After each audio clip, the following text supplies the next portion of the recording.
Hey, clack, don't talk back. Yeah, something like that. It was a good song. Hi, Renee.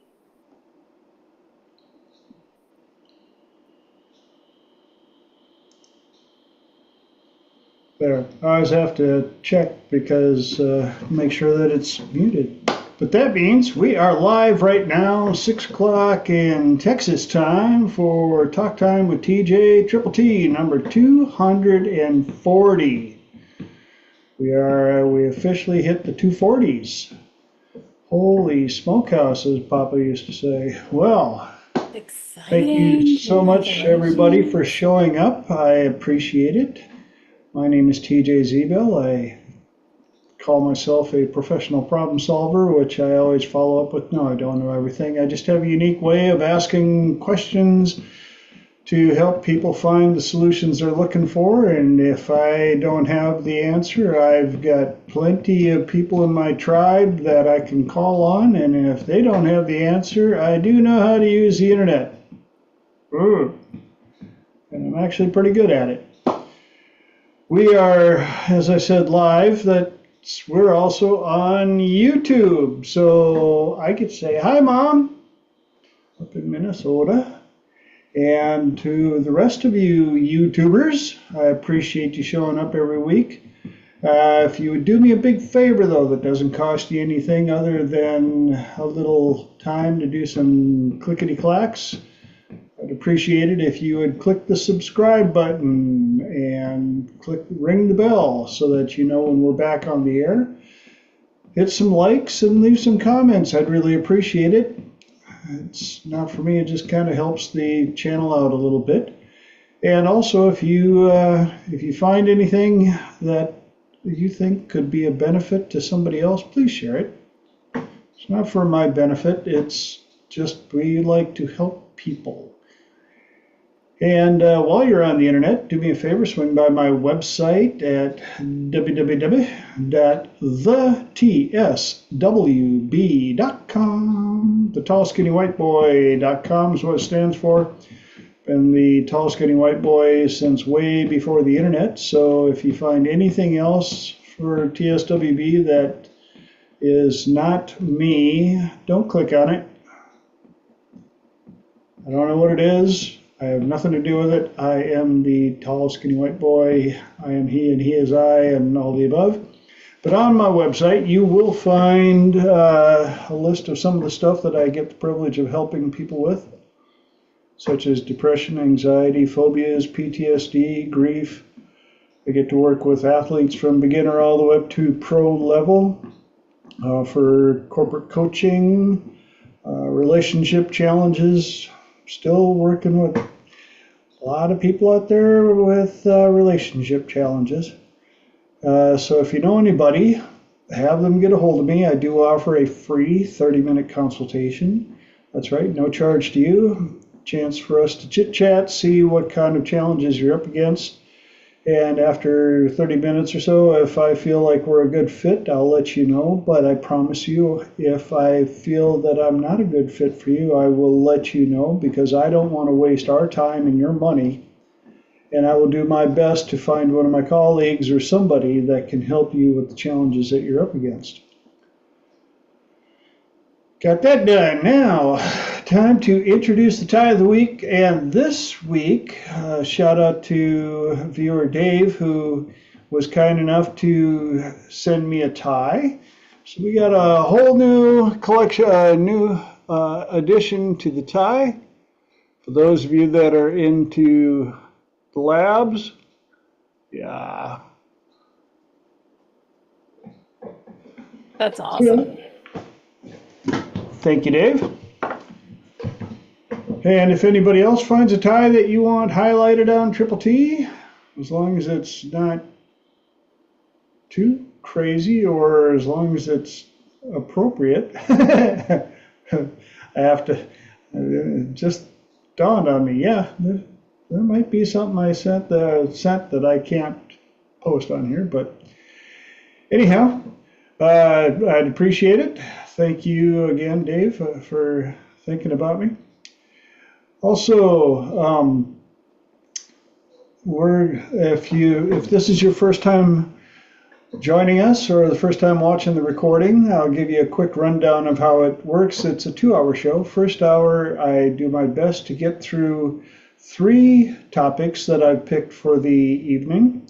And at the end of the first hour, we change things up a bit, and it's open mic, open platform. Anybody on the call can bring up a topic or ask a question, and I let the people on the call answer first because I like to learn as well.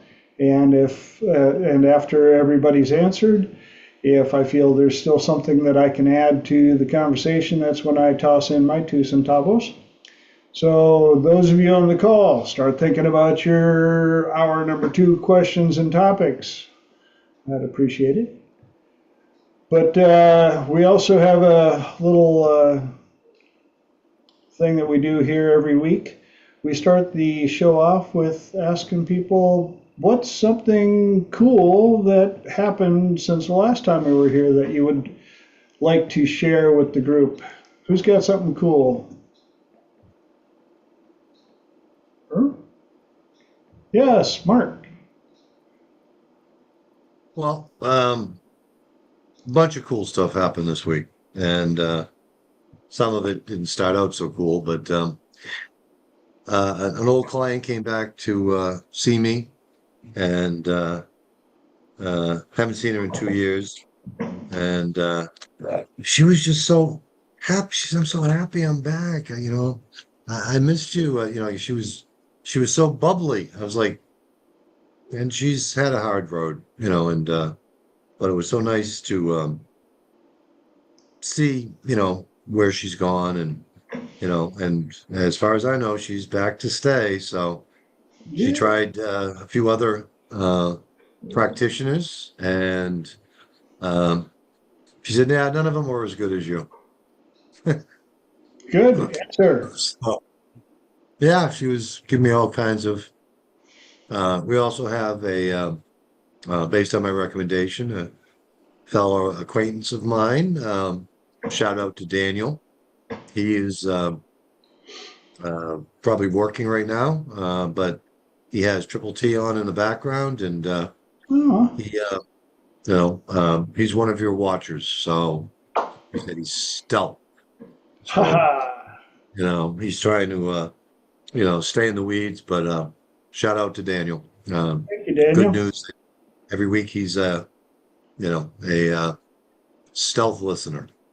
Good. So we also have. We appreciate all of them. Yeah, and I had some car issues earlier this week. They're moving towards resolution.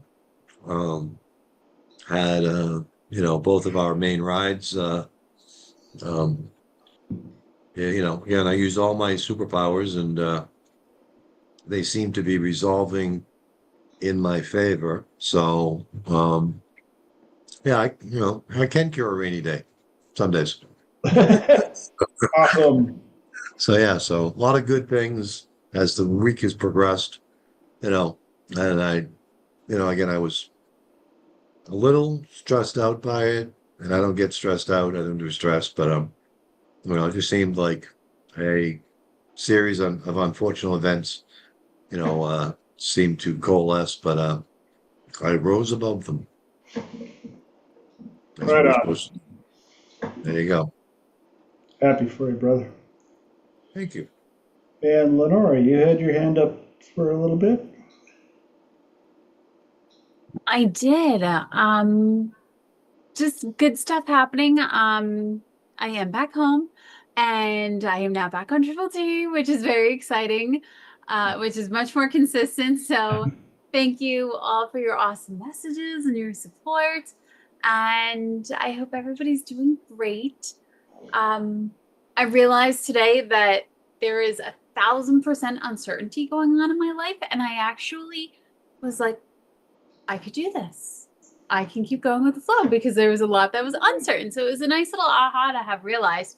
And I don't usually, so I work remotely, and I also have my office in my home. I don't usually drive beyond the grocery store, and the grocery store is like 5 minutes. And today I ended up driving an hour and 15 one way, an hour and 15 back the other way. And I realized, A, how much I miss driving, but also how many insights I used to have while I was driving, because I had tons of insights today. So I fully support people going on a long drive. Yep. Good solo time, even if you have passengers, because you still have the option of going,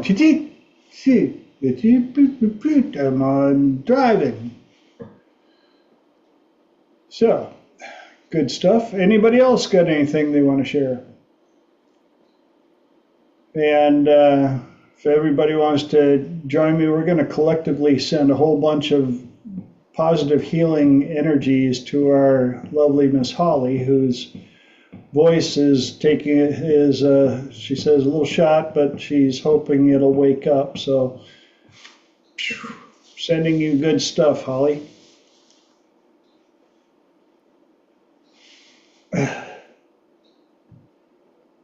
Thank you. Anybody else before we dive into the topics of the evening? All right.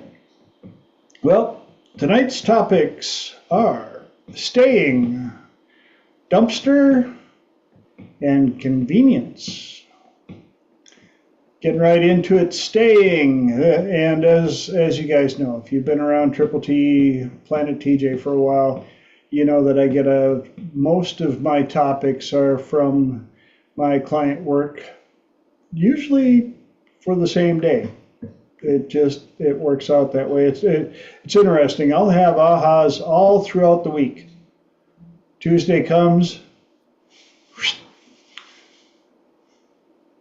start working with clients, and I'm like, ooh, good topic.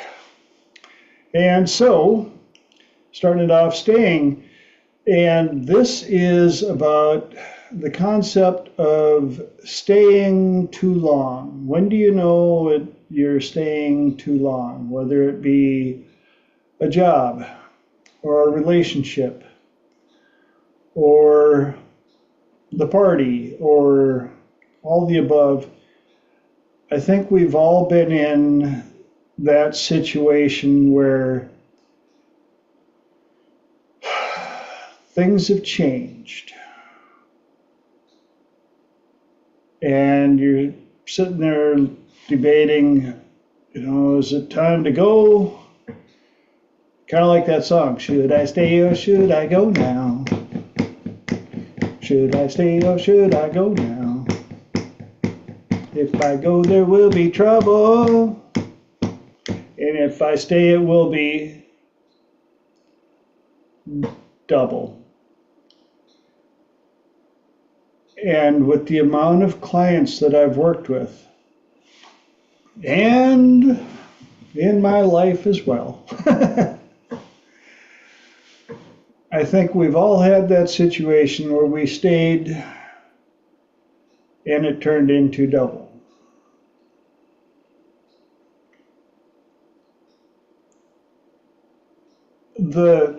I think the problem is we get these rationales in our head, and especially for us empaths. Yes. Protective empathy or suicidal empathy. Oh, but I don't want to hurt their feelings, even though I'm losing my mind and they aren't nice to me, which is a nice way to put it. Or I've been at this job for so long, and even though the place across town has offered me more money and benefits, I really hate to be that person that lets them down.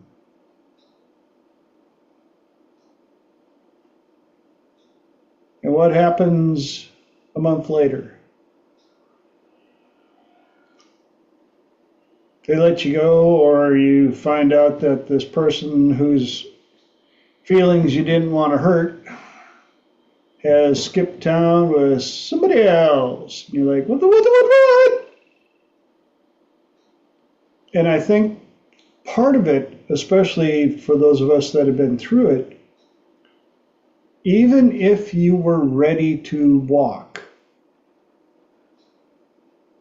the concept of them walking first almost seems to hit harder.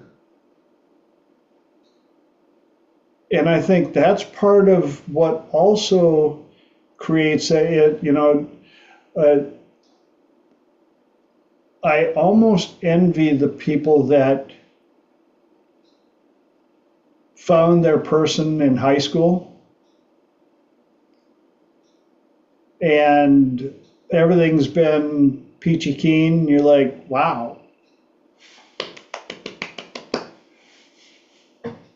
But then trying to explain to them what it's like for, people that have been through a number of relationships or lost people or all the above, they can kind of imagine what it might be like, but kind of like trying to figure out what a rose smells like if you've never really smelled one. You can try and describe it, but it just isn't quite the same. And so with my client today, they're kind of at that cusp. They've been trying to work it out with their person, their current person, but they've been through 2 other long-term relationships. The first one, their partner passed away. Not much of a choice there. And the second one was kind of, looking back, kind of that rebounder. And they were blessed with some kids, but the longer they were in, the nastier the partner got. Until they finally got to the point where they just couldn't find any logical reason to stay. And they realized they had been using what I basically say is the worst reason to stay in the relationship. Anybody want to guess what that one is? What's that? I was said just because, but perhaps also fear of being alone. No. Fear of being alone is the one of the easier ones to accept. What's one of the worst reasons for couples to stay in a relationship? The kids. We're staying together for the kids, and so we're just being very amicable, and the kids will never figure it out because we're very nice to each other. And my client found out from the kids, they knew. I mean, they were like, why the hell did you stay that long? You guys were miserable.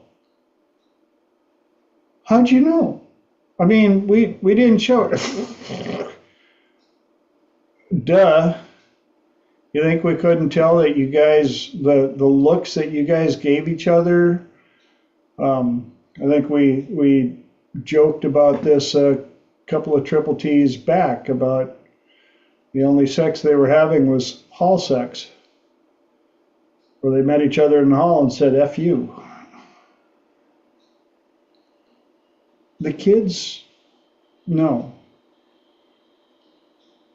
And the problem was, because none of it was being talked about,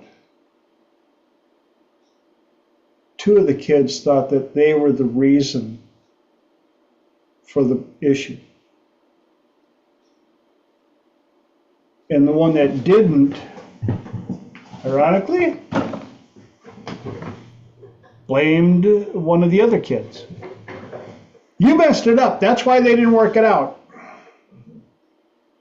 And it didn't come out for about 6 years. And they wouldn't talk to my client, wanted nothing to do with them. Because my client was the one that walked, that finally couldn't take it anymore. But life has an interesting way of delivering certain lessons. And now that the children are older, they're in relationships of themselves. 2 of them are married. 1 has kids.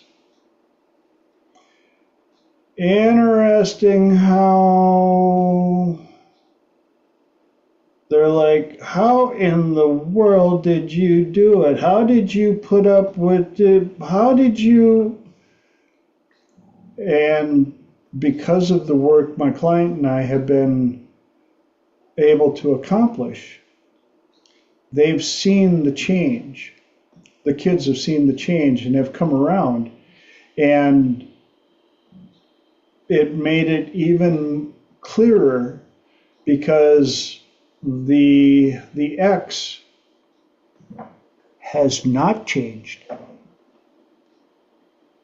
And now with all of the gaslighting and all the other stuff that the ex was doing on the kids to pit them against my partner or my client, now all of a sudden the kids are like, oh, we're so sorry. Oh, so sorry.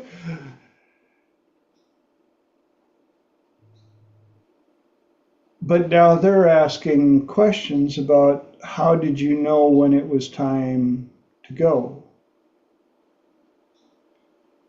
Because a couple of them now are thinking about, should I stay or should I go now?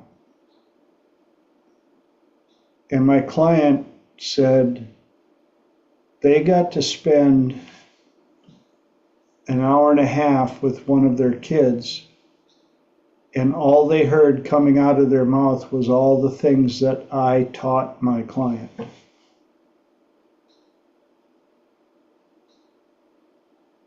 And it has been turning the kids around as well, because my client has been pouring into their kids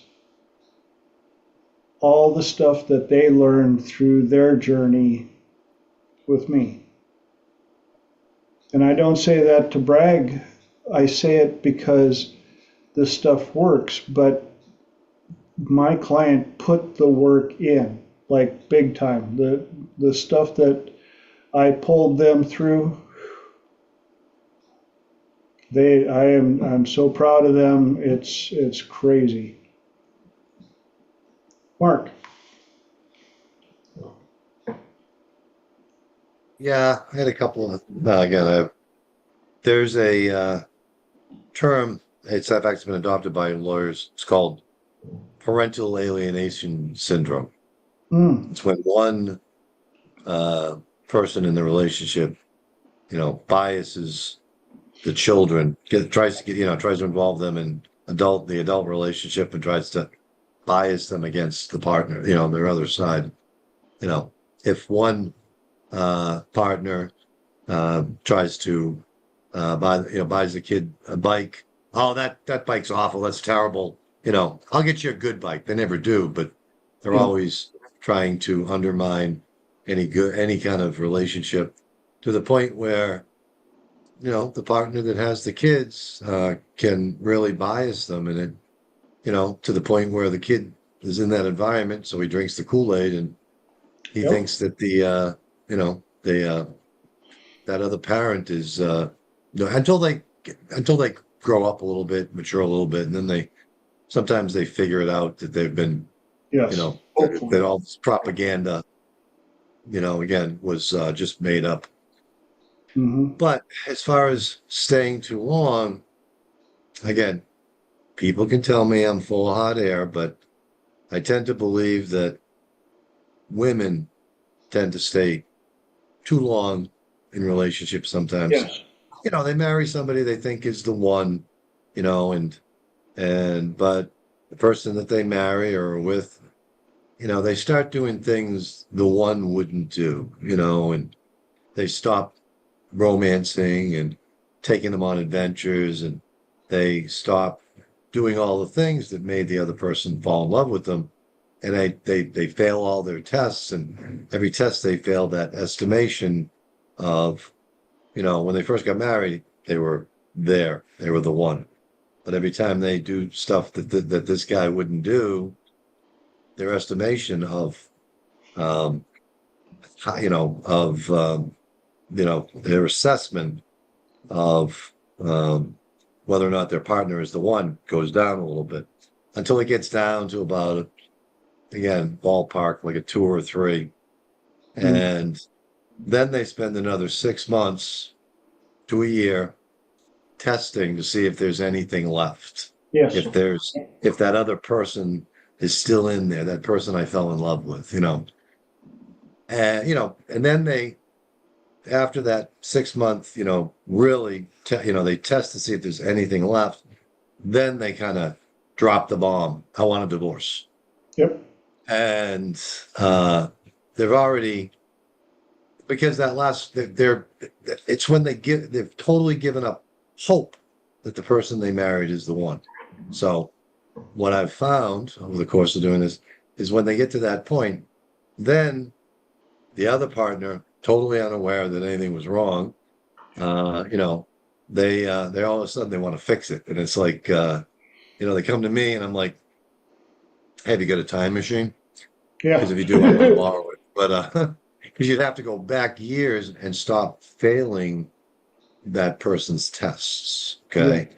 But they have, but that's, like I said, women stay too long in relationships that I've found when, but it's, again, that's a judgment call whether or not they stay too long, but they definitely stay a long time beyond the point where, until they've given up all hope that their partner is the one. And that's when that usually comes out. And like I said, that, again, sometimes I agree with Holly that, but it's about, again, when is the right time to leave? Well, again, I guess when you've given up all hope is probably the right time that you've stayed trying to pump, life into a dead relationship. Yes. And you touched on something when you said, do you have a time machine? Yeah. Because one of the things when resentment is that mustard seed that almost like a cancer. Mm-hmm. And as time goes by, if things don't start any type of upswing, even if they stay absolutely consistent, that resentment just gets fed and grows until, like you say, well, I didn't have a clue.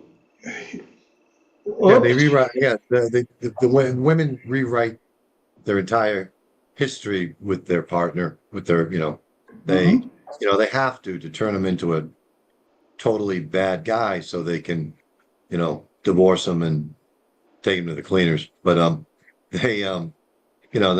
but they have to rewrite their entire history with their partner so that they can quantify him as a bad guy. I never loved him. Well, you had 2 kids with him. Yeah. You got married in a fabulous, the first year was fabulous, again. No, but I never really loved him. Again, they're rewriting their own history. Kind of like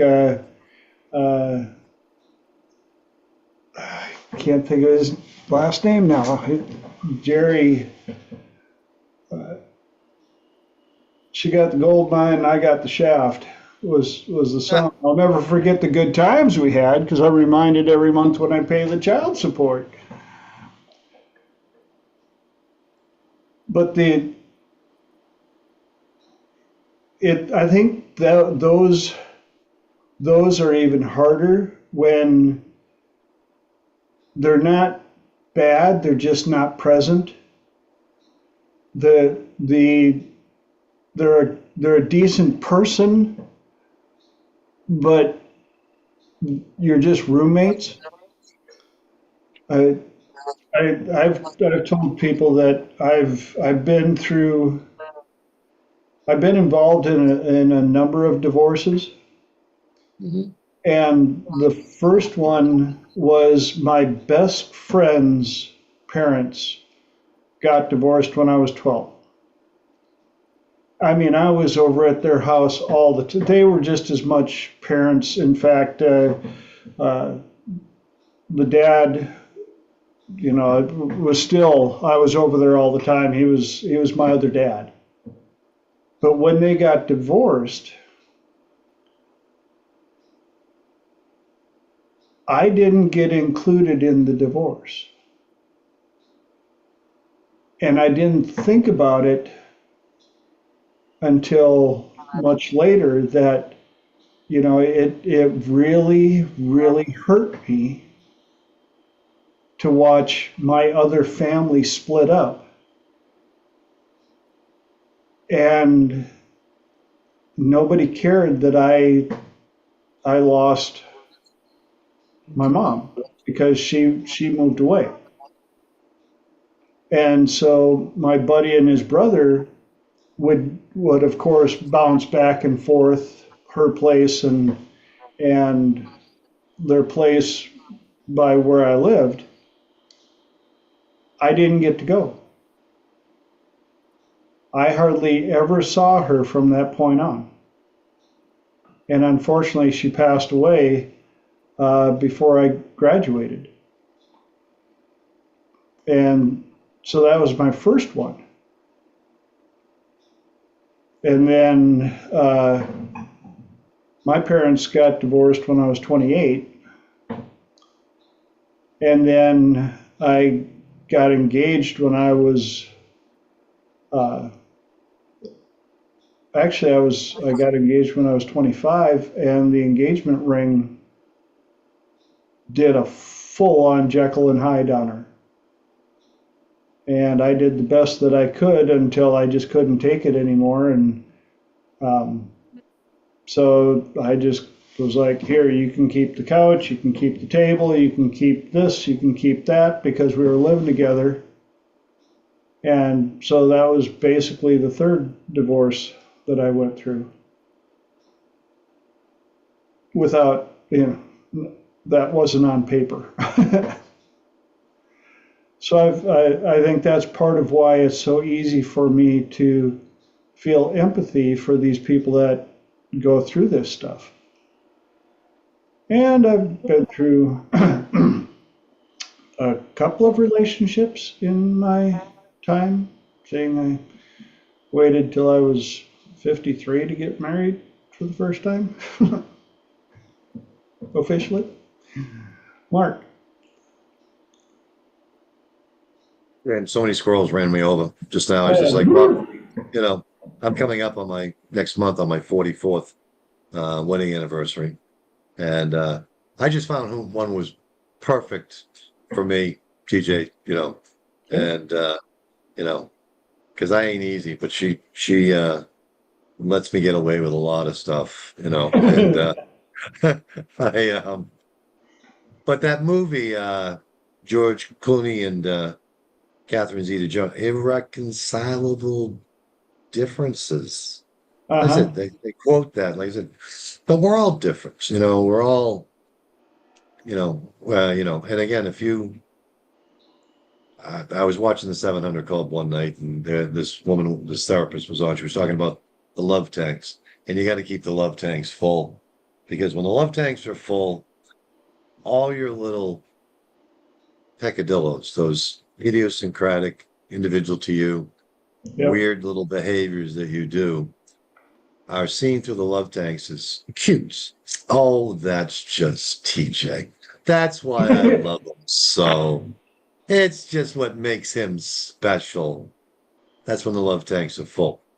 When the love tanks are bone dry, you know you stay too long, you start hearing stuff like, do you have to leave your underwear in the middle of the goddamn bedroom for You the have eight to breathe millionth so time? heavy. When the pants when the basket's 2 feet away, Yeah. that's when you know the love tanks are dry. And her recommendation is it again, having fun, laughter, adventures. That's what keeps the love tanks full. Yes, absolutely. Lenora.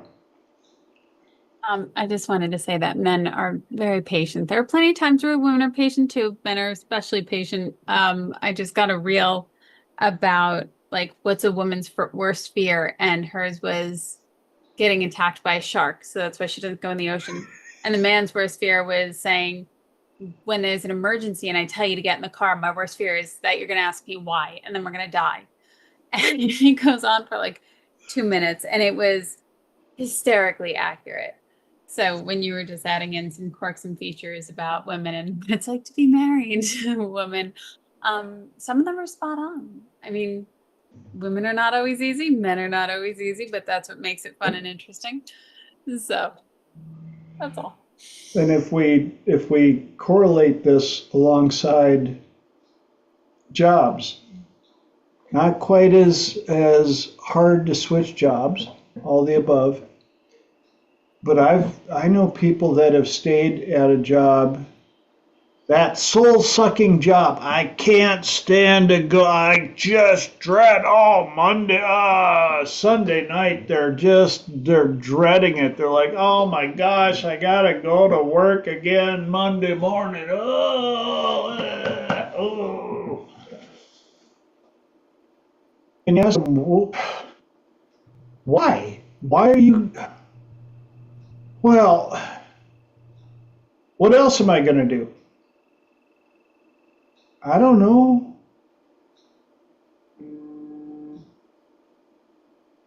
Go back to school, night school, learn a new trade, um, learn a new skill set for the job that you're in so you can move up or move out, move to it, find something else.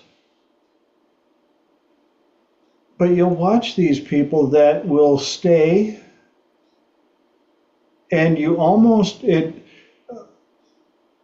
I know a few of you have been around people like this where after a while you just don't want to be around them because the topic of work is going to come up, and it's going to be so toxic that you're going to need a bottle of vodka and a couple of Valium just to bring yourself back down because they riled you up so much they're so angry.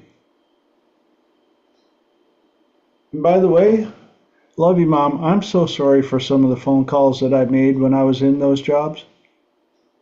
Really, I love you. And luckily, my mom pointed it out one time.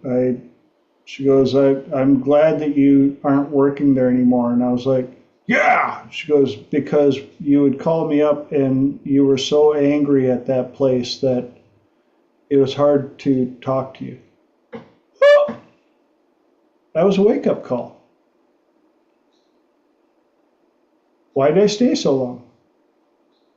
Why did I put up with it? But if you've been on my website and you've looked at my list of who's TJ, I've had lots and lots and lots and lots of different jobs. Some of them I left voluntarily. Some I moved. Some I was just traveling. Some just didn't work out. How many of you have stayed at a job too long? Anybody? If you could think back and go, oh yeah, if I could go talk to that version of me that was working at that job, I would say, run! Not one more day. It'll work out. You'll be fine. Yeah, but we also know that hindsight is 2020. So, Mark. Yeah, again, I think a lot of people, like I said, again, a job is something you do to get paid. Again, a career is something you enjoy, and from my side of the fence, there are a lot of guys, you know, they wake up in the morning, they boot up the computer, and they're like, oh, I gotta go to work today. This sucks. What kind of crap am I gonna have to deal with today? God, I hate my job. I hate my life. I hate everything. Not trying to get up and have a good day. Yeah. It's really hard. That's kind of wired into the what I call the bios of, again, because we're always looking for, the negative, the worst case scenario, like you say, or I call them the black marbles, and I said that to a police officer one day, that, you wake up in the morning, oh God, what kind of crap am I going to have to deal with today? I hate my job. I hate my life. He leaned into me. He goes, were you in my bedroom this morning? I said, no. I said, no, we do it to ourselves. Yeah. Like I said, Yeah. I'm always looking for the next white marble. And it took a little bit of time to rewire that BIOS, that little program that you get when you first boot up, your computer. It tells you where to go to get Windows and all that stuff. Yep. Again, our ancestors had to worry about stuff because there was a lot of stuff out there that could kill us right out of the gate, so we kind of got wired from from our ancestors to look for the black marbles. But Yep. the white ones are there if you look hard enough, I always say, gee, I wonder what good things are going to happen to me today. Well, I've got a Yeah, the question. black marble comes along, okay, again. But if somebody, like I say, every day again, this is from, I think it's Irma Bombeck. Don't quote me, Holly. Don't correct me, but every day, life is a bowl of 100 marbles. 50 are black, 50 are white. Every day without looking, you get to reach in and pull out 10. How many are going to be black? How many are going to be white? You don't know because the universe is random. But most people focus on the black ones. I focus on the white ones. Yep. Now, somebody who's always looking for the next black marble, let's say the scenario is they've stayed too long, but 9 great things happened to them that day and one less Yes. than positive thing. And if you ask that person, hey, how'd your day go today? That person who had really 9 great things happen, and it doesn't happen very often, and one less than positive, their response is, yeah, I guess today didn't suck too bad. Yeah. You had 9 great things that happened. Well, what'd you focus on? The black mark. Yeah. When and that, like I said, and if you keep looking for black marbles, you're probably staying too long in that job, basically. So, Well, that's to kind of like wind it Wayne Dyer's story about the person, his buddy, who was known to be a negative Nancy type, and he got sick, and Wayne says, "Well, how long you been sick?" And he goes, "Well, in another week and a half, it'll be a month." He's like, "Wait, what? You're even projecting misery into the future? For real?" And I think we've all met people like that. But here's another question.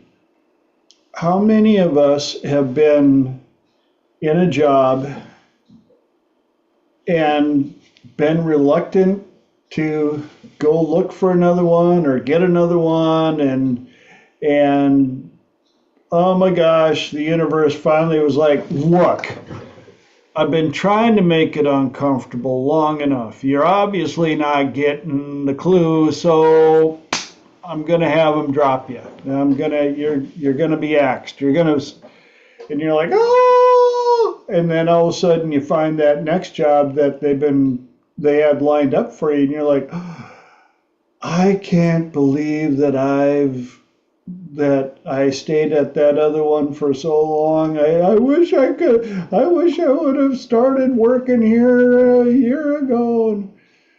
And just like with my photography studio, I was heartbroken when I lost that job, when I lost that business. But it took me, that's the reason I ended up in Cali. That's where I met Dr. David. That's how I met you guys. And Mr. V just put a question in, do you think AI could replace Photoshop or Lightroom as a photo editing tool? 100%. 100%. I think that the one of the things that I saw recently for new jobs coming up, one of them is learning how to direct AI to do things. It's like an AI communication specialist. And when it comes to something like Photoshop or Lightroom, I think building the verbiage for the processes, just like with all of the things that they're doing now with the movies. Somebody has to know how to communicate properly with the computer to get the computer to do these movies like Pixar.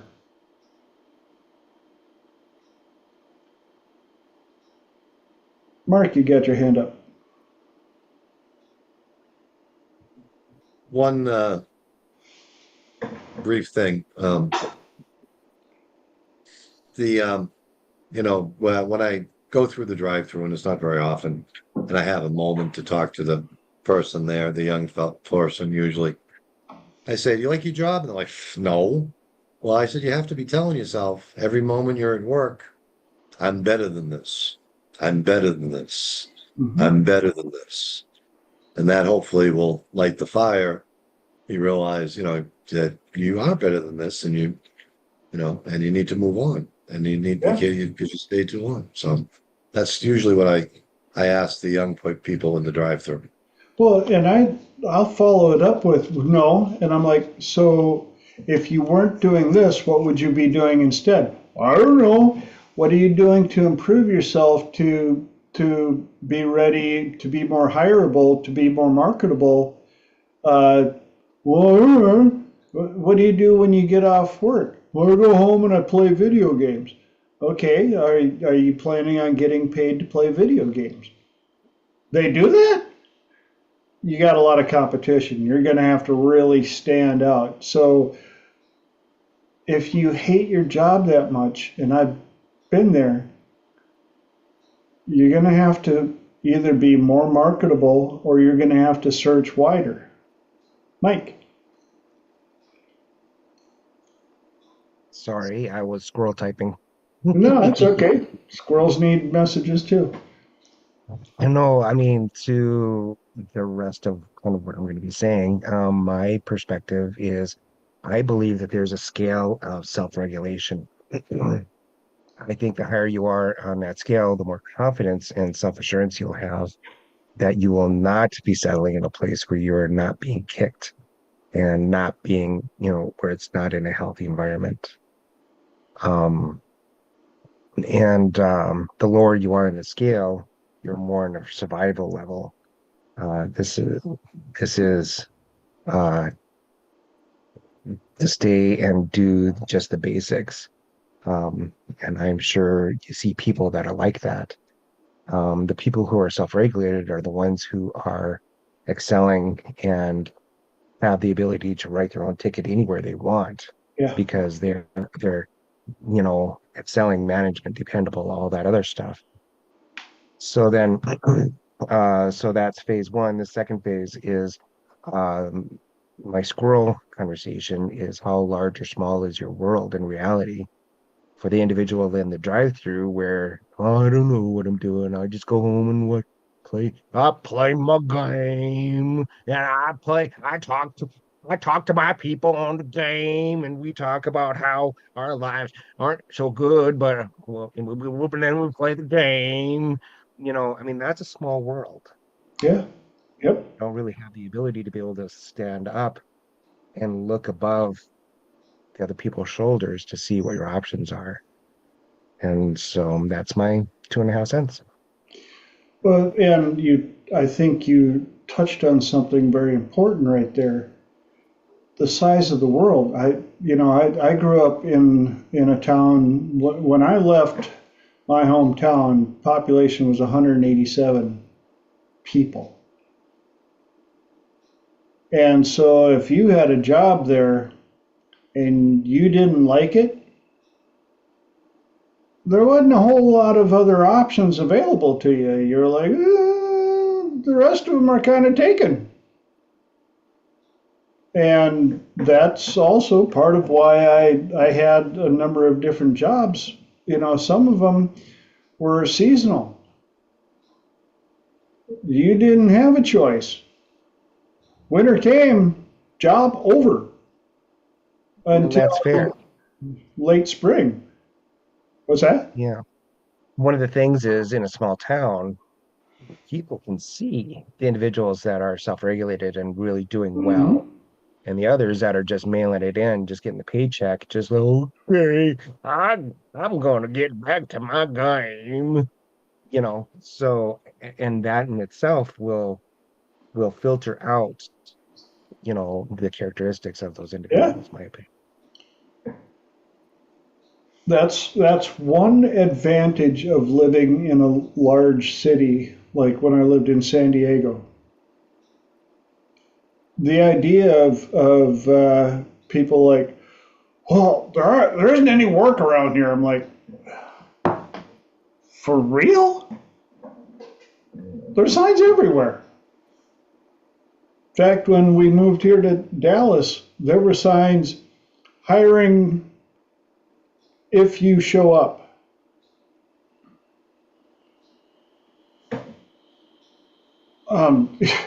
That's basically, are you dependable and can you fog a mirror?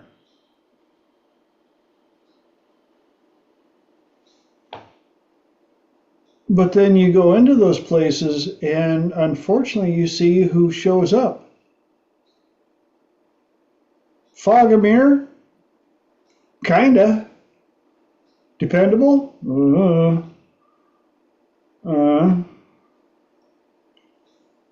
And so we're dealing with that as well.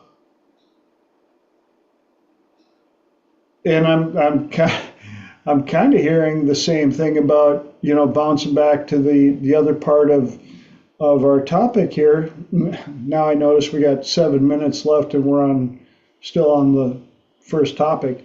So much for getting all three in. But even in the dating and stuff, some of the people are afraid to get out of the relationship because they've been miserable for a while, so they've been looking. And they're not really confident in what they're seeing. They're like, at least I got somebody I can share the bills and the skills and the all of this stuff with, because what I'm seeing out there, I'm probably going to be single, like single. And I think that's part of the fear as well. That's where you see the affairs and the jumping over because they were too afraid to go out and do it alone. But of course, as I've witnessed a lot, especially with the different jobs that I've been in, if the person was willing to cheat on somebody else with you, why would they decide not to cheat with you? Whoa, paradox. Dang it. So,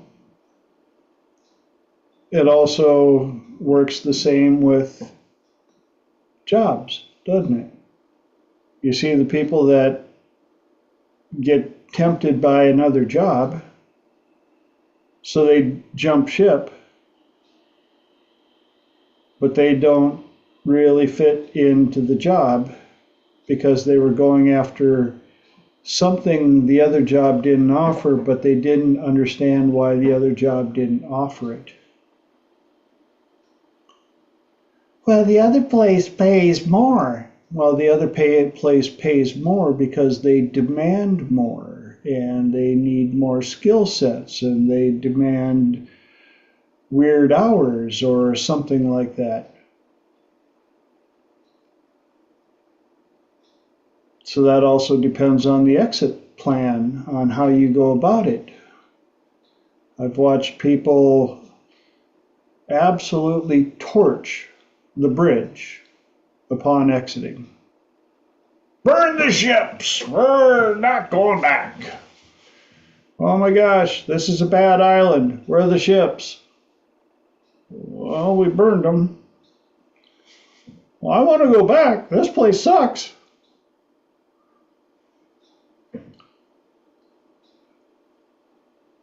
So with 4 minutes left, any other angles, ahas, epiphanies, comments?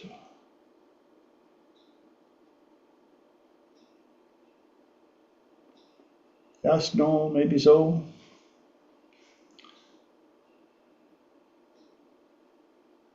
I think the main thing out of watching my clients go through and all of the, I've been blessed to help quite a number of relationship clients now.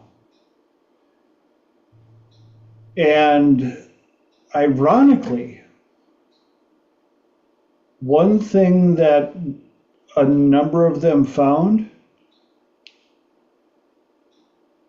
they were so scared to get out of the relationship because they were so scared to find out who they were going to be when they were alone. And when they were forced to be alone and started working with me and started finding out the demons that made them afraid to be alone in the first place, and they were able to work on that and clear that up, the more they cleared up their demons, the more the reason that they wanted to be in a relationship changed. And their criteria for being in a relationship changed immensely. And their urgency to be in a relationship changed. They started to realize, you know what? Being with me ain't that bad. I kind of like being with me. I'm a pretty good person to be with. I think I can be with me quite a long time and be happy. And as such, it made it almost harder for them to find a person, but they knew that when they found that person, it wasn't going to be because they settled. Because they wouldn't be picking a person out of desperation. Same with when you realize with a job what your qualifications are, what your standards are, and what you will tolerate. as long as the bills are paid right now, you're not worried about whether or not the next job shows up, because you will actually invest the time to ask the right questions to make certain that you don't end up in another one of those soul-sucking jobs, and you won't be afraid to jump ship much quicker if you realize that that's what the new one is. I know, because I get a lot of people, well, I don't really like my job. And I work with them to help them figure out, what's that look like? So that tops off the first hour. Bada bing, one topic. I hope you guys got some good mileage out of that, found some good nuggets in there. But now it's time to switch things up. As promised, for those of you that have joined us late, the way this works, first hour was me trying to get through 3 topics. We made it through 1. Second hour is open platform, open mic. Anybody on the call is welcome to bring up a topic or a question, and I let the people on the call answer first because I like to learn as well. And I see that Lenora has her hand up, so let's get the second hour rolling. What do you got, Lenora? I know that you don't like crickets, or just waiting for your polite chipmunk, so I was ready.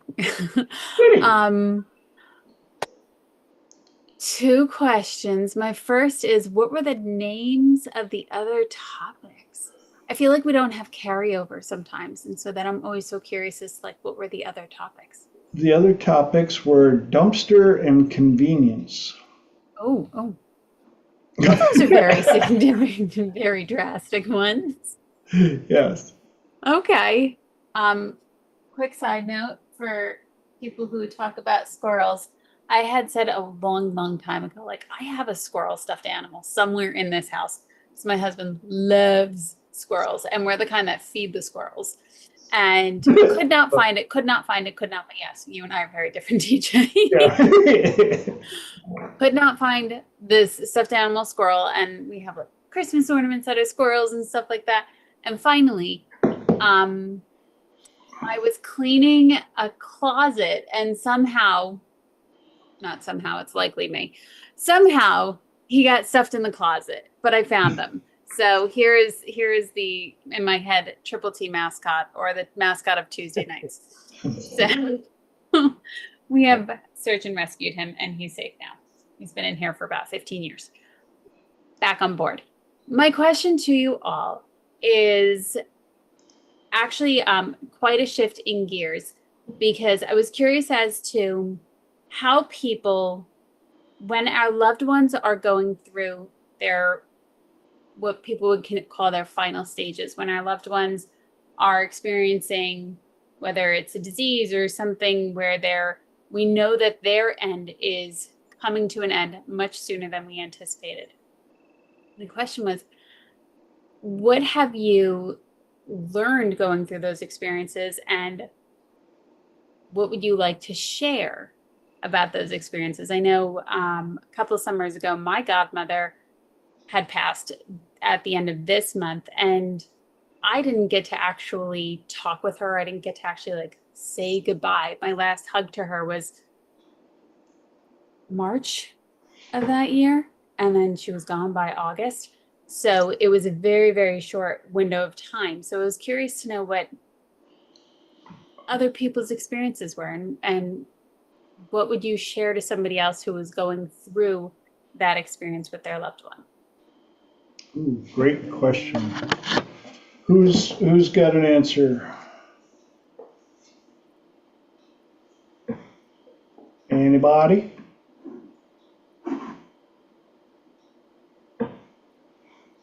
Really? I thought Mark went up. Yeah, Mark had his hand. Mark's got his hand up. I've told this story before. Again, um, I've kind of there's no power on earth that can guarantee that you're going to wake up tomorrow or anybody else. So, on one hand, that makes today a very important day, but also I've conditioned my kids and my wife and people to when we hang up, when we break the communication, we always say, "I love you," and you get that closure because you don't know, my sister's going to be 80 in December. I don't know how much longer she's got. So but I always say, love you, when I hang up with her, people looking for closure, and at least you get to say goodbye and to tell the person you love them. So you can get some solace from that, and, when my mom was loopy on Valium as her organs were shutting down. I've told this story. My sister and I were in the room, and we, and I don't know, I can't explain it any better. There was a special kind of light in the room, and my brother had passed away when I was 6. He was 18, and I said, "What's that all about?" My sister said, "Well, that's Tommy. He's come to get her." Because she was unresponsive at that point. She was high on she was out of it, but hearing's the last thing to go. So we're sitting there holding her hand, telling her it's okay to let go, that we're going to be fine, we're going to be okay.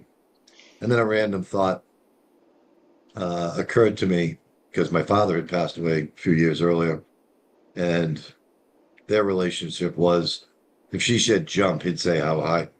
So he was intimidated by his mother. He was intimidated by his wife, but he had a dog, and they kind of passed around the same time. But the thought occurred to me. I said, because my brother's there, we're there. We're watching my mom, cut the silver cord. I said, "Where's the old man?" And now missing a beat. My sister says, "Oh, he's out in the hallway. He's got the dog with him. He's afraid to come in." And we laughed, and the thought of an insubstantial spirit on the other side going, "Oh, damn, she's coming across. I won't have a moment's peace for eternity." We laughed, and if that's the last sound my mother heard, and I don't know wherever she was, if she wasn't giggling too, the fact that he would be afraid she's coming across. If that's the last sound, what a great way to go. What a great, to hear the laughter of your children in your ears and she passed away that night. And, but to have that, like I said, it definitely, and it was, we laughed until we were out of breath, Well, so, and that's good. how appropriate that I just read a deal today where a hospice nurse, because her father was about to pass, studied what how the body shuts down and which order and stuff like that. And one of the last senses that they say goes is the hearing. And so they said, she wrote in there, keep talking, they're listening, and make it a comfortable place. And I forgot to mention earlier, for those of you that are watching us live or watching the recording, you don't get the privilege of seeing all of the comments over here. And Holly put in the comments, one thing is don't discount the small moments. Sometimes people think to say goodbye, they need some huge blowout, but having a meaningful short phone call or bringing them their favorite food can can be way more meaningful than the final family trip to Europe. Not that the trip to Europe is bad, but that final hand holding or hug or I love you can be extremely meaningful. Yeah, I've had the privilege of a number of these, and I think I've told this story. Well, anybody that knows me has probably heard this story, but when my father was in his final days,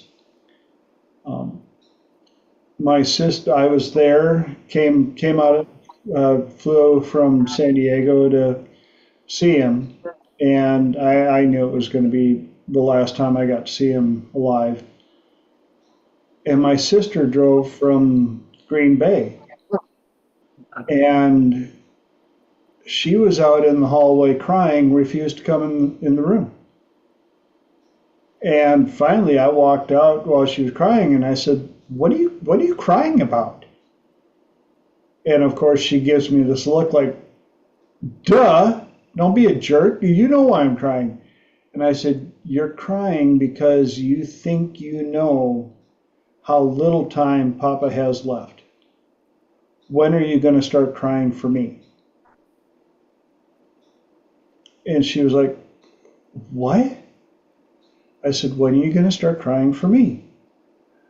Because I have to go back to work, which means I'm going to get in a vehicle, drive down a freeway where people crash and die.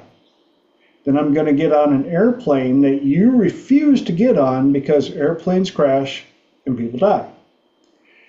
If I land safely in San Diego, I'm going to get on San Diego freeways where even more people crash and die. And I haven't ridden my motorcycle for a couple weeks.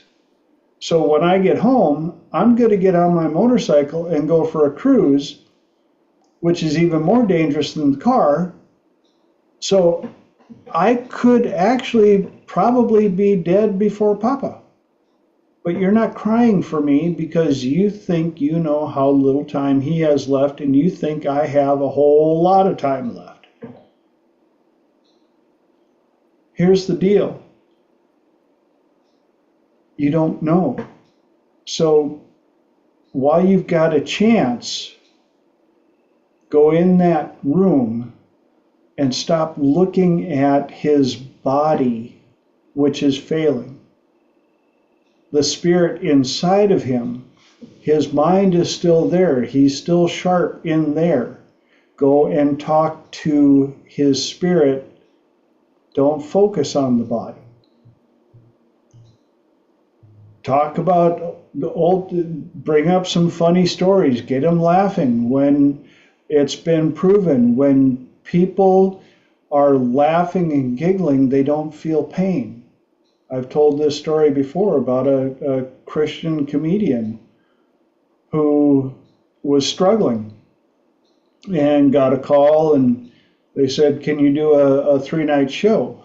And of course, he's like, "Oh, well, hey, yeah, absolutely. Oh, dude, I'm great." And then he found out that it was for free. It was a donation. And he was taken back. And I always have a hard time telling the story. It really hits me in the feels. But he agreed to do it, showed up, and it was for a cancer ward. And he got up and did the first show. And the second night came back, and there were even more people there. And the third night he did the show, and even more people, more patients were there. But when he finished, one patient came up and said, "Don't ever quit what you're doing. You have no idea how powerful your medicine is." And he said, "What?" And they said, "I came to your show the first night, and when I went back to my room, I realized For 2 hours, I didn't have any pain. And I thought, must have been, maybe the meds are kicking in properly. Next morning I woke up, pain was right back there. Went to your show the second night just to test. And for 2 hours, I felt no pain. Here we go.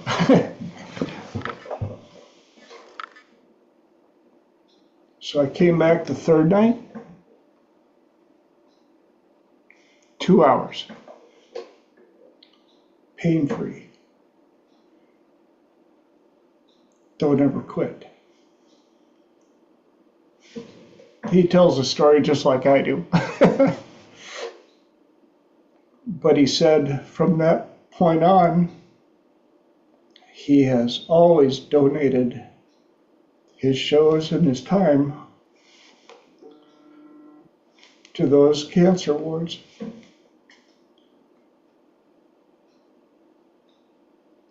Mark.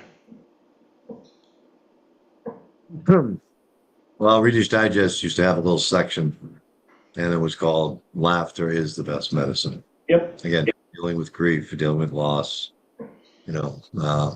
laughter is the best medicine. So it's my 2 cents. Yeah. Patch Adams. That was the name of the movie I was trying to think of. Oh, yes. 100%. And that's why I think my sister was so confused at how I was able to be in the room with Papa and just telling jokes and getting him to laugh as much as possible. Because I knew if as long as I could keep him laughing, he wasn't in as much pain.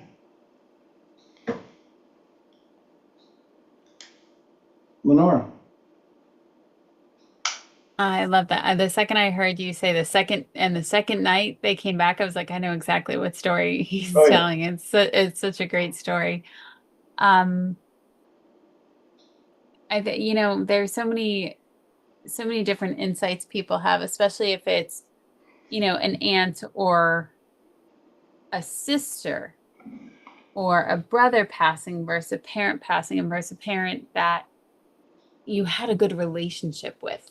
Mm-hmm. And I think that is something that's incredibly important for people to recognize. One of the best lines I heard was, there is no timeline for grief. Grief doesn't have a timeline, and that it will come in waves. And I think that gives people the ability to, not the ability, the space for it to process however it processes for them. And especially in knowing that that this piece is coming. I agree with what somebody wrote. I think it was Holly who wrote, like, the small moments in, don't discount the small moments.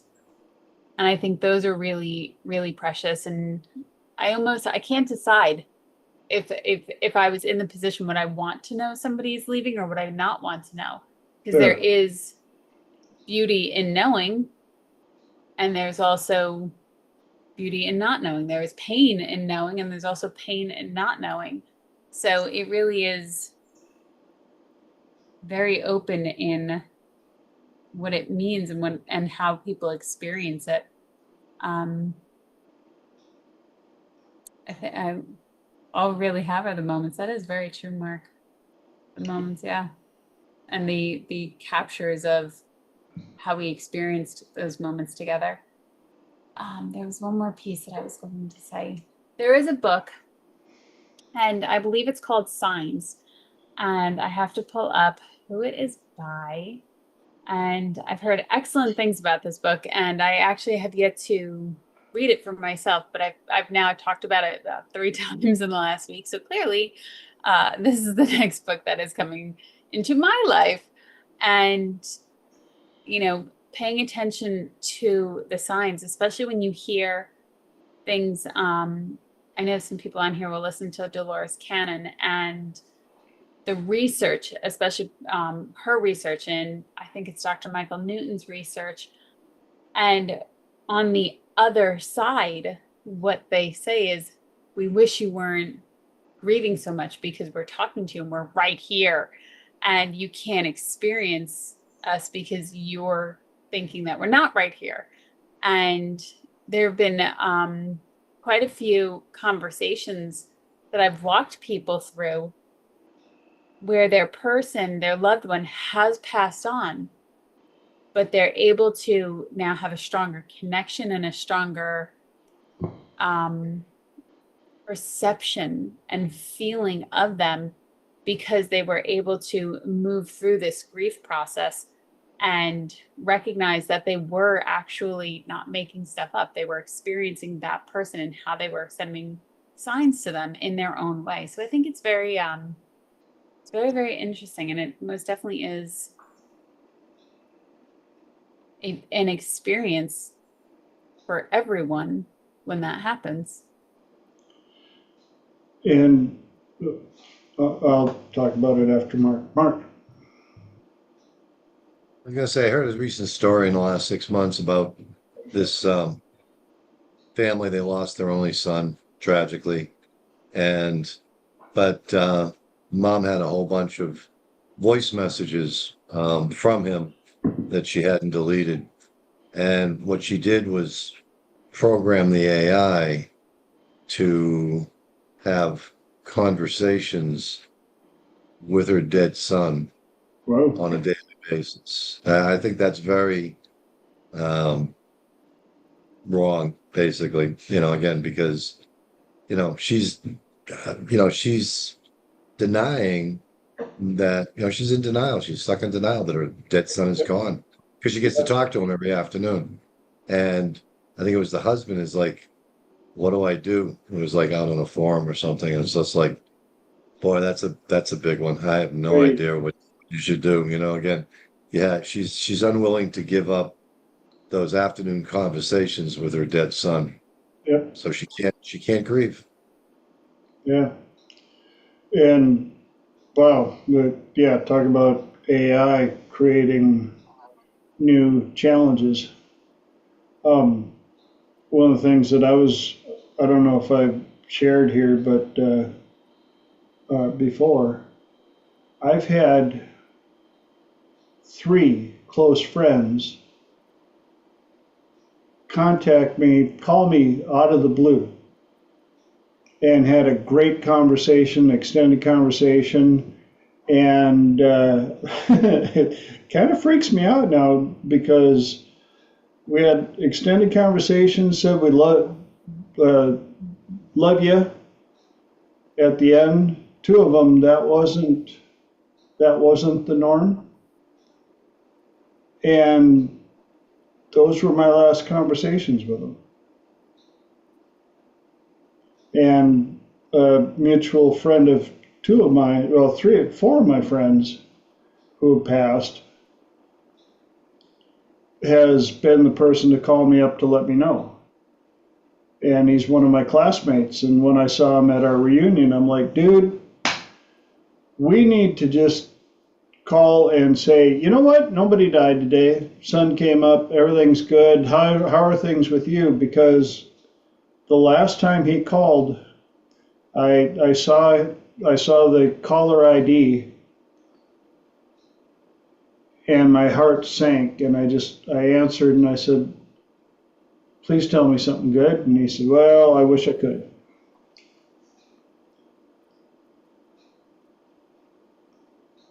So I think another, squirrel. By the way, Lenore, did you see Mark Squirrel bouncing across the... Oh my God. And as long as we're having fun and bringing up...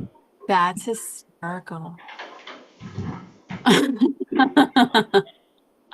Well, it's stinky because when we used to play cribbage with our friends, one of my best friends that passed away last year.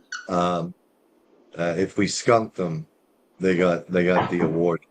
So this is stinky. So Oh my gosh, that is too funny.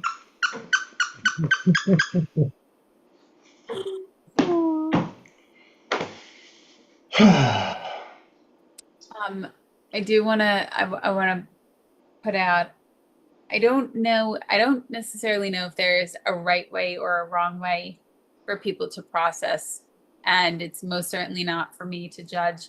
I I would hope that the person that is using AI is finding a way, and perhaps that is her way of grieving. And, especially because men versus women, mothers versus fathers would process it very, very differently. For me, I could see how that would be a way for her to cope for a period of time. Who's to say how long? It's very interesting. I did not think of that with AI, but that is quite a way for people to process. Hi, lovely Fran. And I almost think even I just kind of went a couple of steps ahead on that one. And did anyone ever see the movie? I feel like everybody has, Harry Potter, where the pictures would move, and now there is AI where it will take your very old picture and make it look very, Animated. very, what? Animated. Animated. Thank you. I was going to say movie. Thank you for the word animated. So I imagine it is only a period of time before that becomes even more unified, as in a movie with a voice of somebody that has passed. I'd be very curious to also see how people process with that. Yep. There she is. Hi, lovely Fran.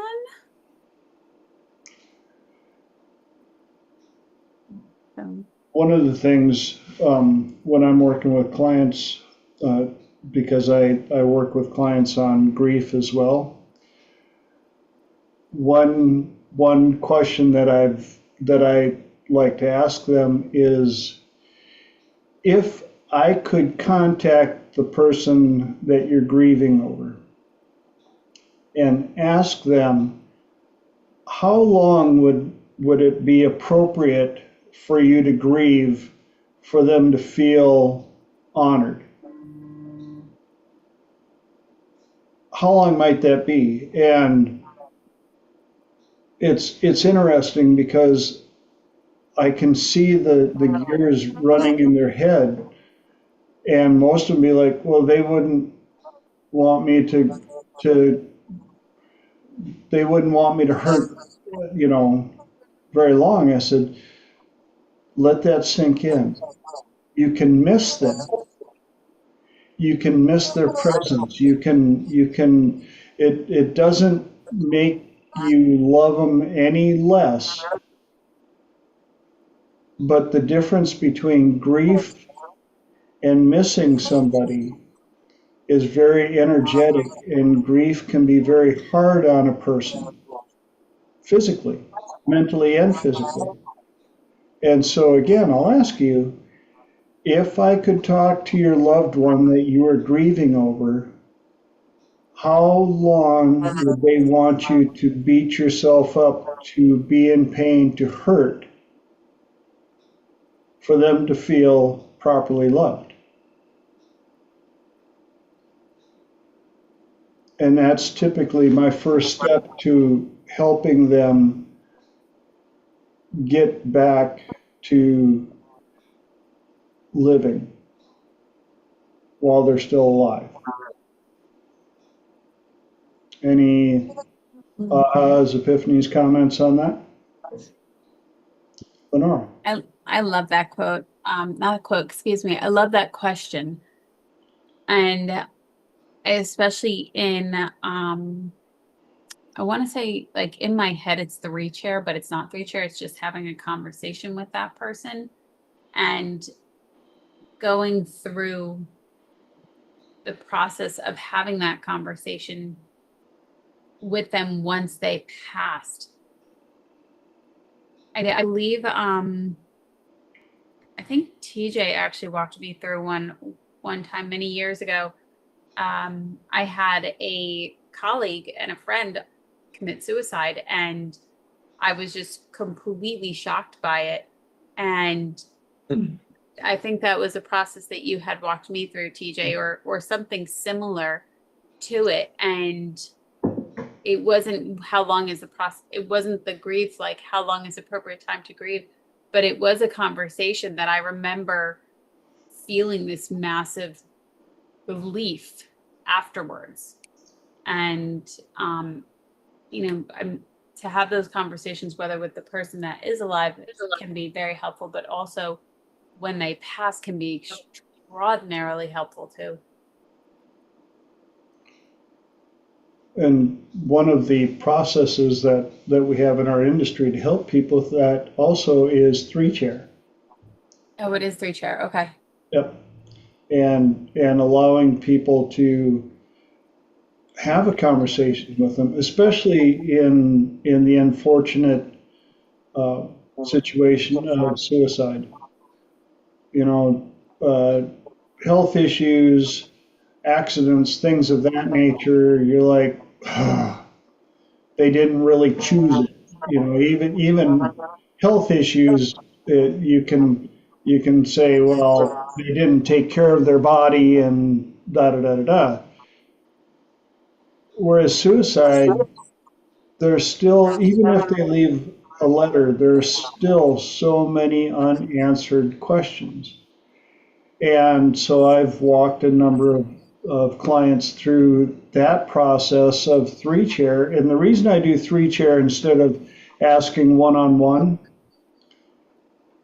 is having that ability to be outside of the conversation and to witness the conversation going back and forth gives them a little bit of,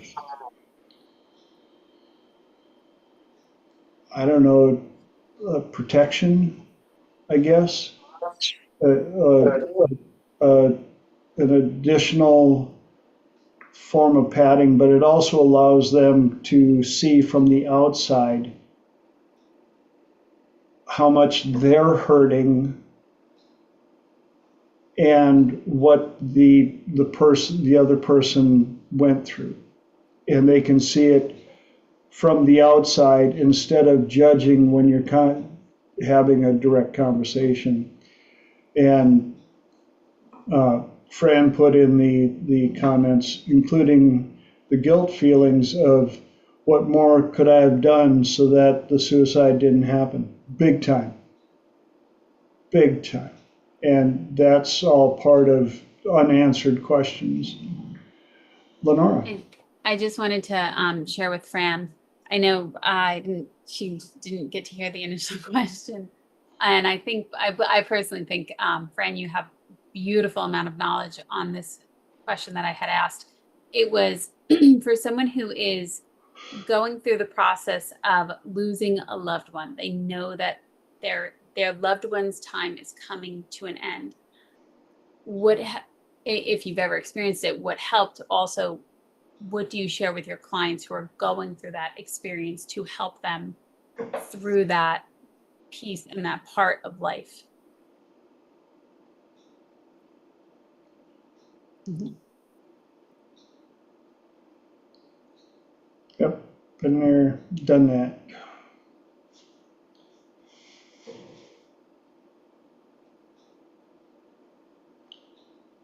Anybody else got any input? Up. I see Guillermo put in a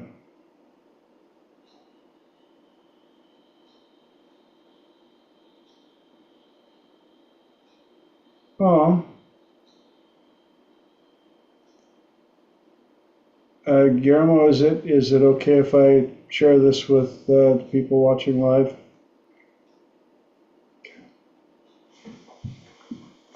See if I can read this properly. Guillermo put in, I'm going through my mom's final days and I'm learning how to enjoy each day, each hour that she is still with me. Don't get me wrong, I did that when she was healthy, sharing love each day to her. But now I'm the same, happy to call her and to be with her, even when she's at the hospital, even though she can only hear me and not responding.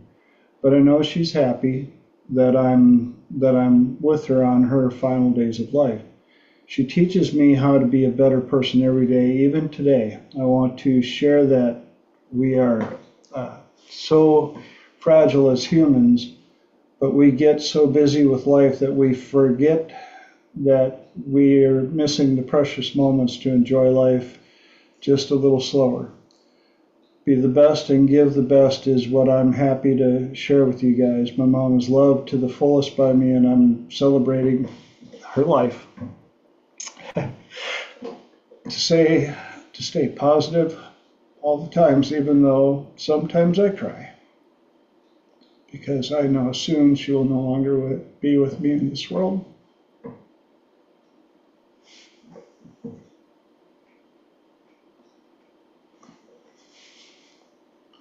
Thank you for sharing that, Fran. When my dad was about to pass, I was fortunate enough to have the time just to tie up the loose ends, and it made for him his end much more comfortable and made me feel much more comfortable that, what more was there to say? We'd said it all. We were at peace with each other. And if you have the privilege to reach that state with somebody before they die, that's really, really huge. So yeah, I really get those comments. Thank you so much. Yep. Been there, done that.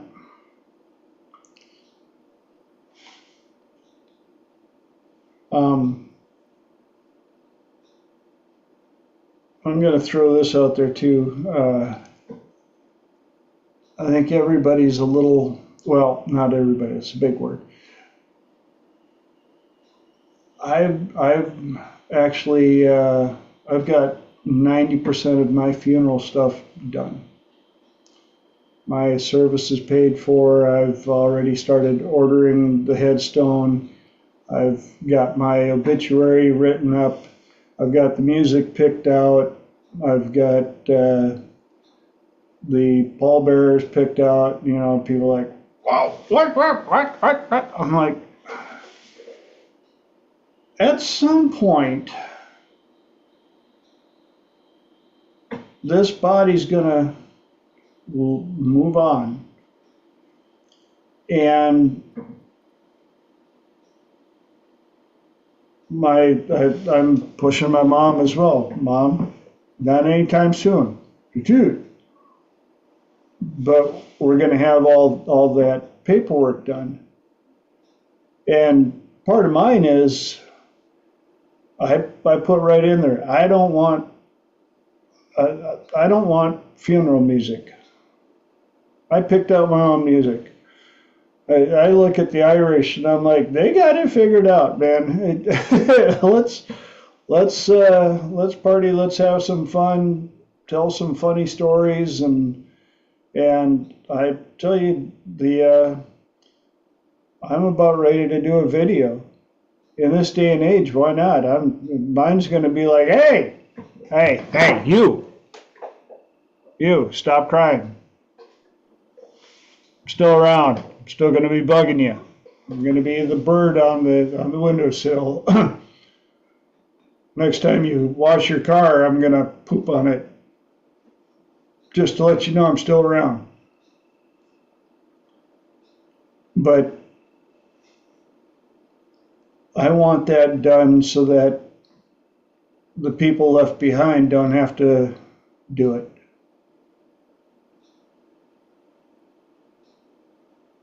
And then I don't have to think anymore. Besides, you all know, you're stuck with me for a long time.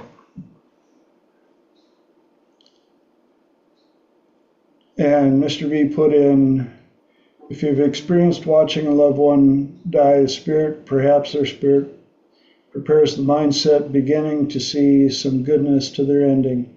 There's so much energy flowing at the time. Yes, definitely. The healthy mindset is to understand the afterlife or the never-ending energy of the spirit is in a better place. 100%, Mr. B. Thank you for sharing that. Yes, I've been present for the passing of a number of people, and there is no questioning the energy. I don't care what anybody says. And that's why I want it to be lighthearted. Like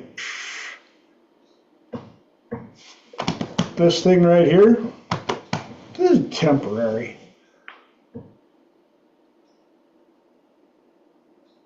I'll be back. Fran. Maybe this is something I shouldn't share with people, but I think in some ways it kind of puts a little humor into a sad situation. That my mum actually decided her own ending, and she was 94, so I think she's got every right to say enough's Yes. enough. But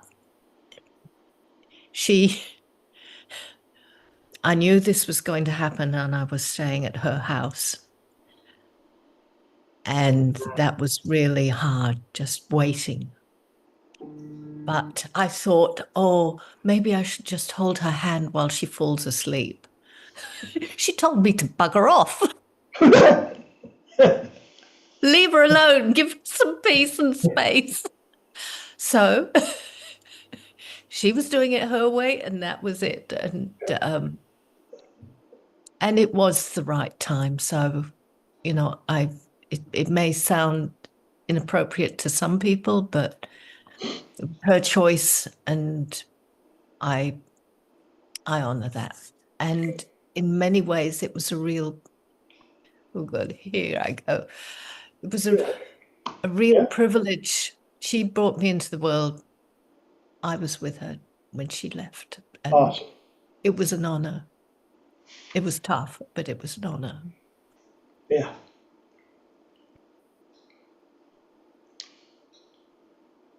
Not enough people get that privilege.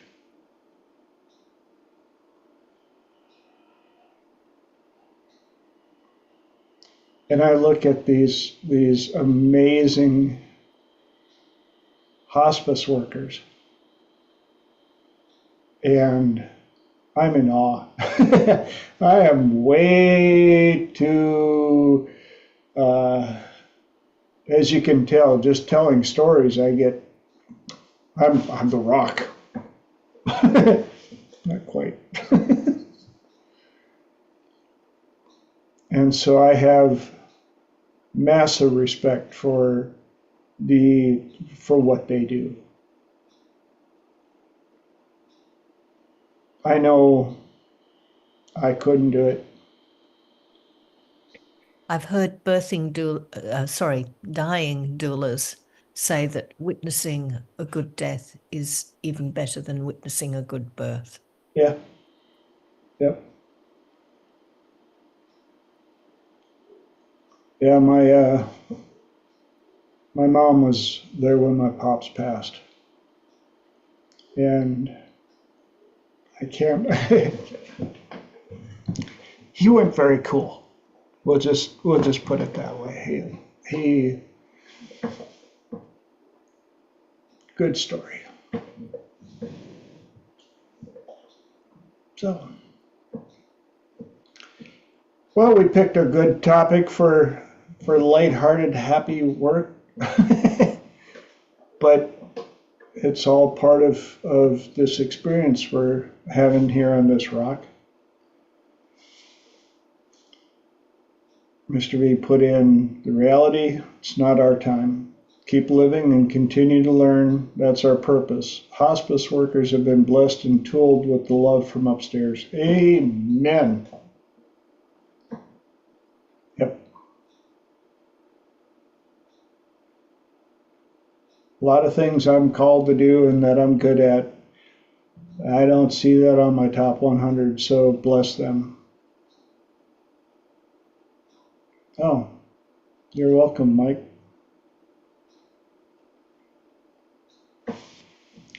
It's one thing I like about Triple T. I don't know where these topics come from other than I think people energetically send them, because I've had so many times, the couple of days, the next day or something like that, somebody will contact me and go, that's exactly what I needed to hear. I didn't know, it landed on me, and we brought it out, and you guys helped bring it to life, and somebody needed to hear it. So, Mark.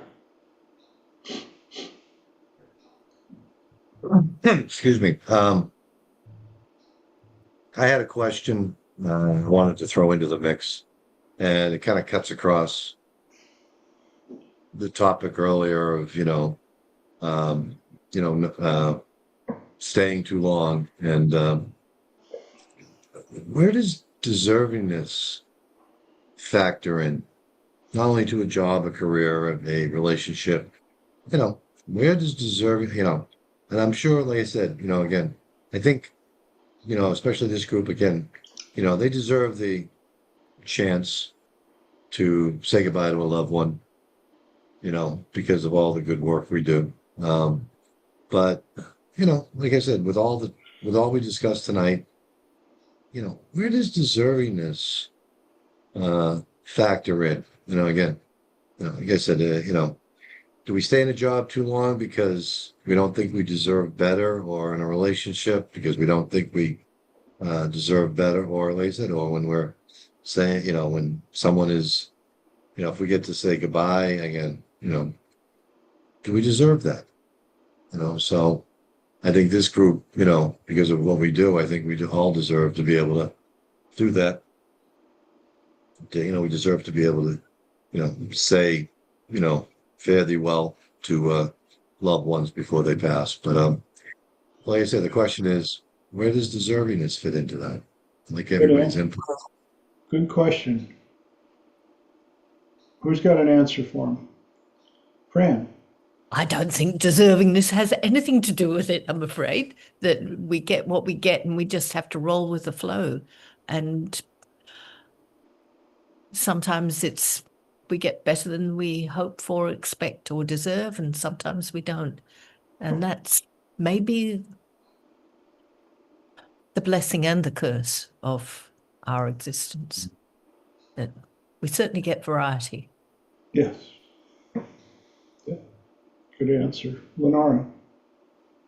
I do like that. We do definitely get variety. To me, deservingness is a perception.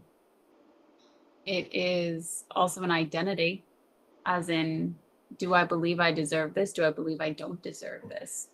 It all comes down to a judgment, and who's ultimately making that judgment? You're making that judgment based on your values and criteria. And whether it's a judgment to yourself that I do deserve this, you're still judging it, or whether you're looking out externally and saying, oh, they deserve it, it's still a judgment externally. So it really is a perception, and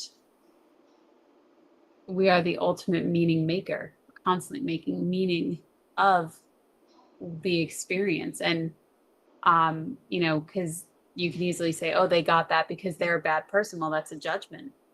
And oh, well, they got that because they're a good person. That's a judgment, because we're all raised with different, and we all develop our own perceptions of what is good or bad. And I believe even Bashar is one that he will say that life is inherently meaningless. You are the meaning maker. because it all is an experience. What it means to you is different for everybody. Great answer. One of my clients went through a combination of this. Squirrel just brought it back to me, because they didn't have the best relationship with their mother. In fact, their relationship with their mother was quite toxic. And when they found out that their mother was in her last days, they were really wrestling with the concept of, does my mother deserve me showing up? And my answer was, you can always downplay showing up, but you can never change history and go back and show up after it's done. And so my client spent the last 2 weeks of her mother's life with her, and the amount of closure she got through that experience and being there by her mother's side when her mother took her last breath. And the thanks she gave me for pushing her to that. And I said, again, you can make of it anything you want. You could have made it anything you want. It could have gone sideways. You could have gone down there, but you would have at least had the opportunity. And I am so happy that it went the best way possible.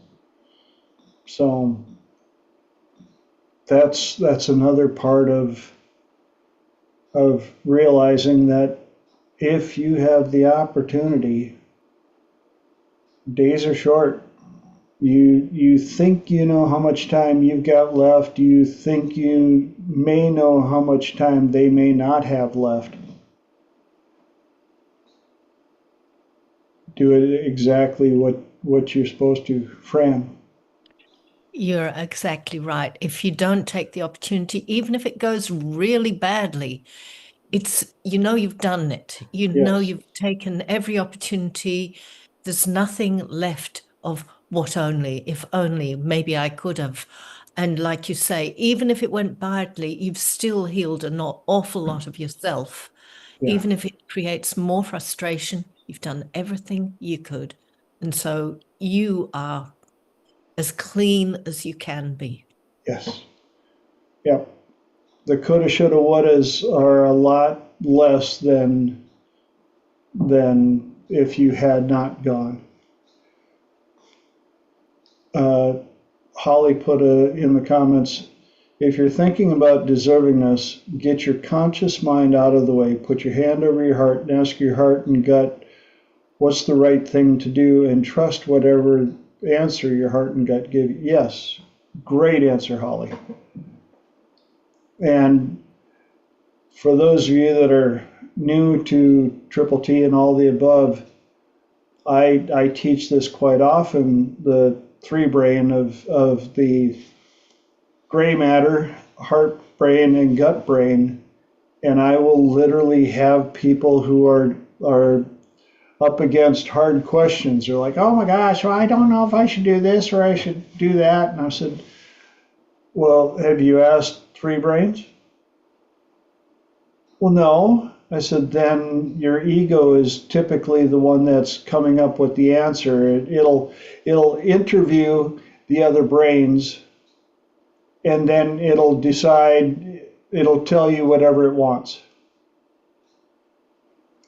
But if you take the time to learn how to place your hand on your heart and ask your heart, what should I do?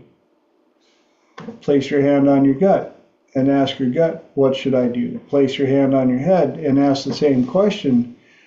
My clients are absolutely blown away when they'll get sometimes 3 different answers.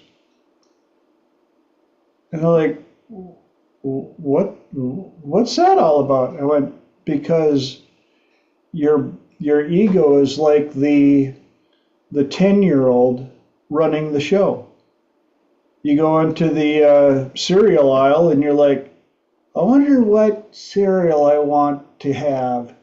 And immediately your gut brain goes, we want fiber. So we're going to go with the wheat biscuits.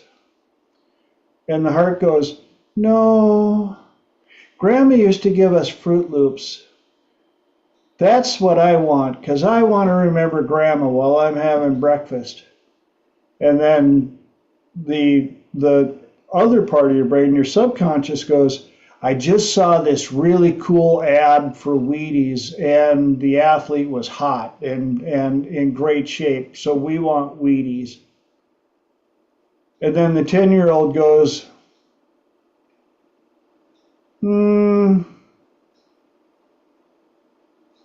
I want Cracker Jacks. What? I want Cracker Jacks. They're right in front of me. Look at them. That's what I want right now. And I interviewed the other 3, and we all agreed we want Cracker Jacks.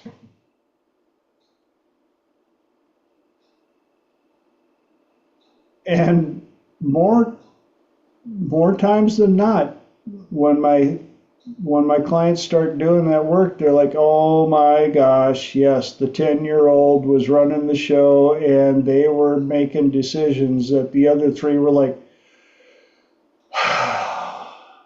again? For real?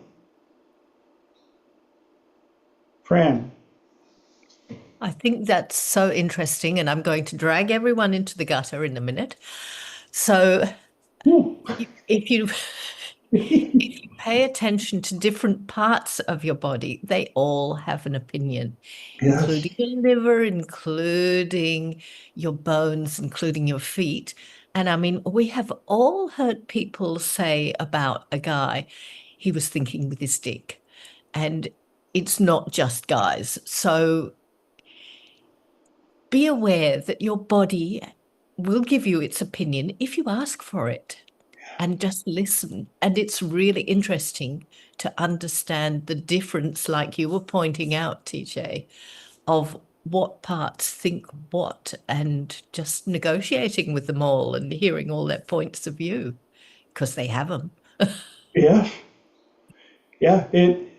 I love teaching that stuff to my clients, because the look on their face when it clicks, and they're like, why did I get 3 different answers? Well, you basically talked to 3 different entities, and they all have their own reasoning. Like you pointed out, Fran. Yes, there's certain parts that I've watched in the bar that took over. They put a little liquid courage down the gullet, and pretty soon this brain goes, whatever. This brain goes, I could use some loving. And the other part goes, that's what we're doing. And on a more polite level, if you've walked a long way and you ask your feet whether they want to walk a lot longer, sometimes they'll tell you yes, and sometimes they'll tell you no. Yes. And you can do the same thing for a lot of the stuff that we've talked about, like for staying. So many people rely on the 10-year-old ego to tell you what you should do. Do 3 brain. Should I stay or should I go now? If I go, there will be trouble. If I stay, there will be double. Trouble always makes things interesting. Yeah, certain types. I've played with a number of them, unfortunately. Unfortunately, I called it a learning curve. I love you guys. I do. The topics, the stuff that we get to share on this platform. Thank you, because that brought us right up to the top of the second hour. And the only thing I don't like about 8 o'clock here is having to say goodbye to y'all out of respect for the time that I promised. I will always say I haven't figured out how to reproduce time so I can give it back to you yet. As soon as I do, you'll be the second to know. But until then, muchos love for all of you. And yeah, we're all still trying to figure out something like that. And from my squirrel to you, looking forward to see you guys back here in 7 beautiful days. I hope that you just go out and have the most amazing, wonderful, healthy week possible. And I want to hear about it next week. Until then, night. And I get to say, love you, Mom.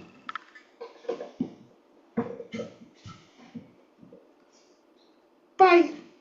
Appreciate you, TJ. You're amazing. Thank you.